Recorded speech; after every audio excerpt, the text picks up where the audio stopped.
Bible ഞാൻ പൊടി തട്ടി അന്നാണ് എടുത്തത്. മാലാകെ പോലെ ഒരു അങ്കിള് വീട്ടിൽ വരാനിടയായി. ആലോചിച്ച് നടക്കുന്ന സമയമായിരുന്നു. ഇംഗ്ലീഷ് എഴുതി കഴിഞ്ഞ് ഞാൻ ജർമ്മനി എഴുതി. നമ്മുടെ കൂടെ ഇപ്പോൾ ഉള്ളത് കൊല്ലം ഫൊറോനെ മാർസ്ലീവ ചർച്ചിൽ നിന്നുള്ള രേഷ്മയാണ്. രേഷ്മയുടെ വിശേഷങ്ങൾ പങ്കുവയ്ക്കും. രേഷ്മ, എൻ്റെ പേര് രേഷ്മ മരിയ തോമസ്. ഞാൻ കൊല്ലത്തു നിന്നാണ് വരുന്നത്. മാർസ്ലീവ ചർച്ച്. എത്ര ദിവസം കൊണ്ടാണ് നമ്മൾ ബൈബിള് എഴുതി പൂർത്തിയാക്കാൻ വേണ്ടി രേഷ്മയ്ക്ക് എത്ര ദിവസം എടുത്തു? ദിവസം പറയുന്നതിൽ നല്ലത് 2020 തൊട്ട് 2024 വരെയാണ് എഴുതിയത്. 2020 അവസാനം നവംബറിൽ തുടങ്ങി 24 ഡിസംബറിൽ തീർന്നു. 4 വർഷത്തോളം പറയാം. ഈ ചെറിയ പ്രായത്തിൽ ബൈബിൾ എഴുതാനും ഇത്രയും പൂർത്തിയാക്കാനും ഇതൊരു മത്സരവേദിയിൽ പ്രസന്റ് ചെയ്യാനും ഉണ്ടായ പ്രചോദനത്തെ കുറിച്ചൊന്ന്. ഞാൻ നമ്മുടെ ചങ്ങനാശ്ശേരി അതിരൂപതയുടെ ബൈബിൾ കൺവെൻഷൻ നടക്കാനിടയായി. ഡാനിയൽ അച്ഛൻ്റെ 2020 അന്ന് ആദ്യത്തെ ദിവസം അമ്മയുടെ നിർബന്ധപ്രകാരം വന്നതാണ്, ഇഷ്ടപ്പെട്ട് വന്നതല്ല. ആദ്യത്തെ ദിവസം കൈയും വീശി വന്നപ്പോൾ അച്ഛൻ പറഞ്ഞു പിറ്റേ ദിവസം തൊട്ട് എല്ലാവരും ബൈബിൾ കൊണ്ടുവരണമെന്ന്. അങ്ങനെ മത അധ്യാപകരും മാതാപിതാക്കളുടെ നിർബന്ധം കൊണ്ടും സൺഡേ സ്കൂളിൽ കൊണ്ടുപോയിക്കൊണ്ടിരുന്ന എൻ്റെ സമ്പൂർണ്ണ ബൈബിൾ ഞാൻ പൊടി തട്ടി അന്നാണ് എടുത്തത്. എടുത്തു കഴിഞ്ഞ് പിന്നെ അച്ഛൻ്റെ ക്ലാസ് കൂടിയപ്പോൾ ഭയങ്കരമായിട്ട് ഇഷ്ടപ്പെട്ടു. ബൈബിളിലെ കഥകളൊക്കെ ഇഷ്ടപ്പെട്ടു. ബൈബിളിനെ കുറിച്ച് ഒത്തിരി അറിയാൻ സാധിച്ചു.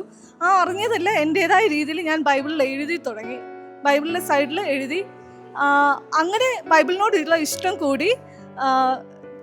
കൺവെൻഷൻ കഴിഞ്ഞപ്പോൾ അച്ഛനൊരു ടാസ്ക് തന്നു, 3 മാസം കൊണ്ട് ബൈബിൾ വായിക്കാനായിട്ട്. ആ സമയം കോവിഡ് ആയതുകൊണ്ട് ഫുൾ ലോക്ക്ഡൗൺ ആയി. 1.5 മാസം കൊണ്ട് വായിച്ചു കഴിഞ്ഞു. അച്ഛൻ പറഞ്ഞായിരുന്നു വെളിപാടെത്തുമ്പോൾ ഒരു വെളിപാടുണ്ടാവുന്നു. എനിക്കൊരു വെളിപാടുണ്ടായി. ഞാൻ വീണ്ടും പുതിയ നിയമം മാത്രം വായിച്ചു.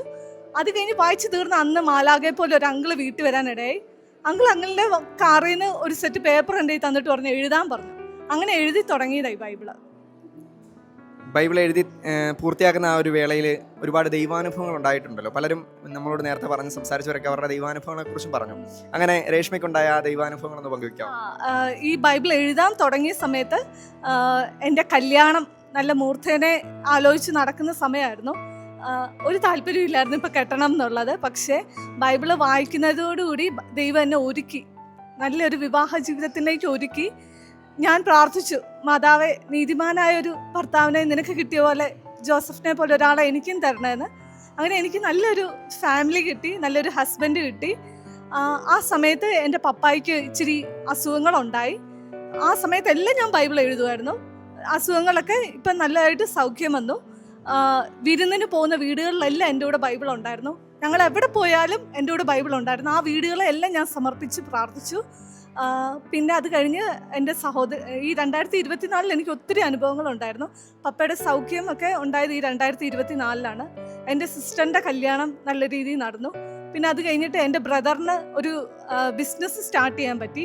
എൻ്റെ ഹസ്ബൻഡ് ജർമ്മനിയിലേക്ക് പോകാനായിട്ട് ഒത്തിരി തടസ്സങ്ങളുണ്ടായിരുന്നു. അതെല്ലാം മാറി പുള്ളിക്കാരൻ 2024 ഗ്രാജുവേറ്റഡ് ആയി.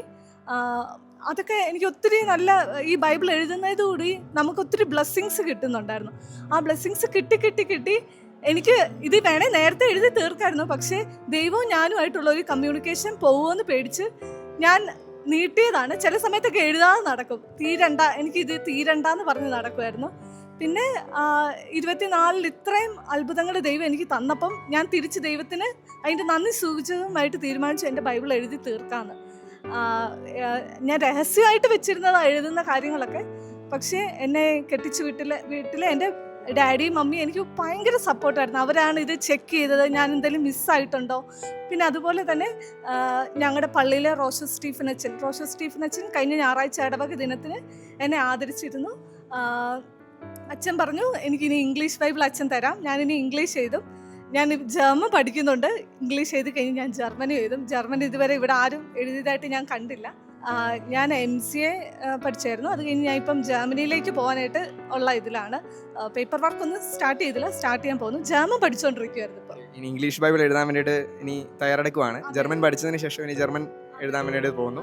ഓക്കെ, രേഷ്മയുടെ ആഗ്രഹം പോലെ അത് ദൈവം നടത്തി തരട്ടെ, ഈശോ നടത്തി തരട്ടെ എന്ന് ആശംസിക്കുന്നു. പിന്നെ എനിക്ക് എൻ്റെ മാതാപിതാക്കളെ എനിക്ക് ഒരിക്കലും വിട്ട് കളയാൻ പറ്റത്തില്ല. എൻ്റെ അമ്മ എന്ന് രാത്രി വിളിച്ചാലും ആദ്യം ചോദിക്കുന്നത് നീ ബൈബിൾ എഴുതിയോന്നാ.